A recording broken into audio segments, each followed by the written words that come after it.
Dans le sud de la France, un homme a fait de l'économie d'eau en agriculture son cheval de bataille. Jacky Dupetit est ingénieur en environnement, reconverti en agriculture depuis quelques années.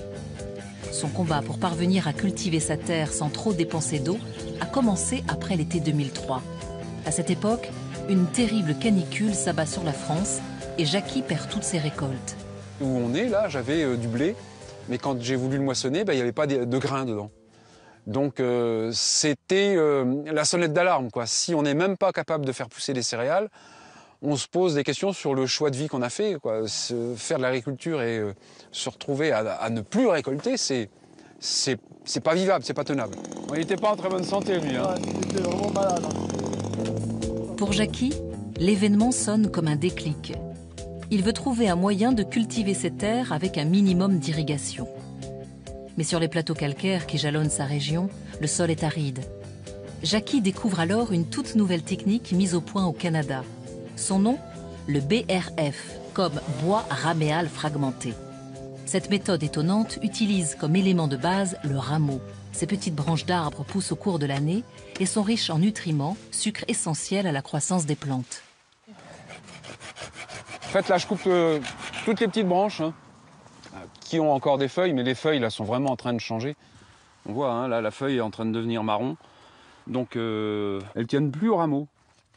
Les feuilles changent de couleur parce que le rameau, lui, reprend une grande partie des nutriments qu'elles contiennent. Et les garde alors, sous la forme de petites poches qui contiennent du liquide ou des gaz. Et alors, c'est évident que c'est infinitésimal, mais c'est très important parce que c'est des nutriments que le sol reconnaît.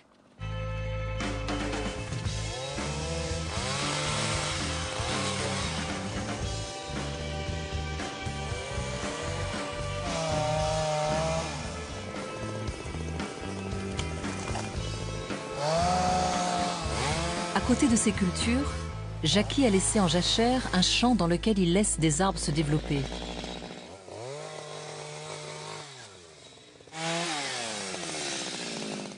Chaque année à l'automne, il organise la coupe des rameaux qui serviront à fabriquer ce fameux bois raméal fragmenté, substance miracle capable de remplacer l'eau pour irriguer la terre. Oui, ça commence à en faire un petit peu là.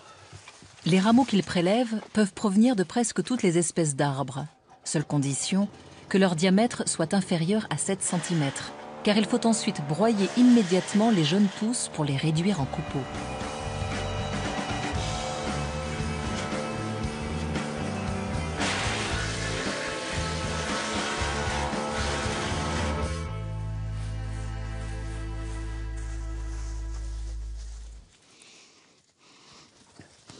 Alors, ce qui est fou, c'est que ça sent le bois, la forêt, mais ça sent pas encore le sol. Oui, exactement. Là, on a dans les mains la nourriture du sol, mais ça va plus loin, parce que c'est le sol qui nous nourrit. Donc ça veut dire qu'on est complètement dépendant de ça. S'il n'y a plus de forêt, il n'y a plus ça, et nous, on meurt. On meurt parce qu'on n'a plus rien à manger, parce que c'est le sol qui nous donne à manger.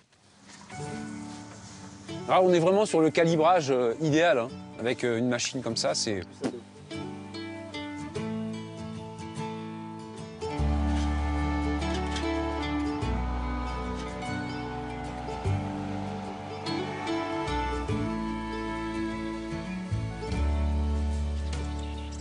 Direction à présent le champ destiné à être planté au printemps prochain. L'occasion pour Jacky de contrôler l'état du sol avant d'y incorporer le bois raméal fragmenté.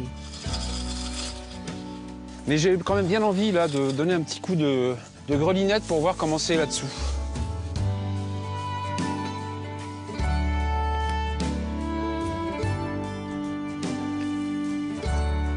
On voit que ici, C'est très très fin, mais c'est les premiers centimètres seulement. Très très fin, un peu comme de la semoule, hein.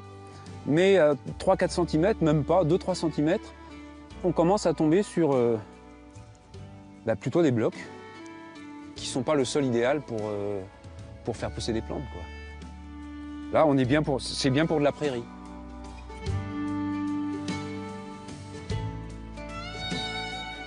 Le mélange de copeaux de bois est alors étalé sur le sol et se décomposera progressivement au cours des prochains mois. Alors, difficile à jauger, c'est l'épaisseur. 3, 5, quelquefois on est à 10, on ne s'en rend pas compte.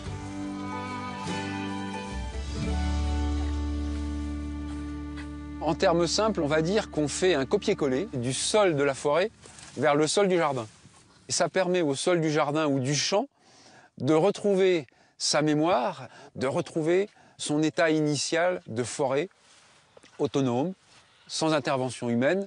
Juste avant les semences, Jackie retournera la terre pour y incorporer le bois raméal fragmenté sur une épaisseur de 10 cm. Mélange de terre et de copeaux d'arbres décomposés, ce nouveau sol deviendra un lieu idéal pour le développement d'un écosystème riche en vie végétale et animale. On est à 20 mètres carrés, donc en principe on doit pouvoir tirer encore un peu. Ouais, je pense que là on peut tirer. La preuve de l'efficacité de cette méthode se trouve un peu plus loin, dans un champ traité l'année dernière. Donc là, déjà, on va voir que si ça veut bien, voilà, ça s'enfonce pratiquement sans effort. Et puis quand on va soulever ça,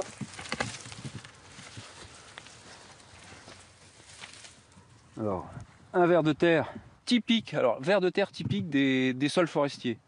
Quand on le touche, il se met en boule. Et sa particularité, c'est qu'il fait des galeries horizontales. Donc ça, c'est sur le COS, il n'y a pas.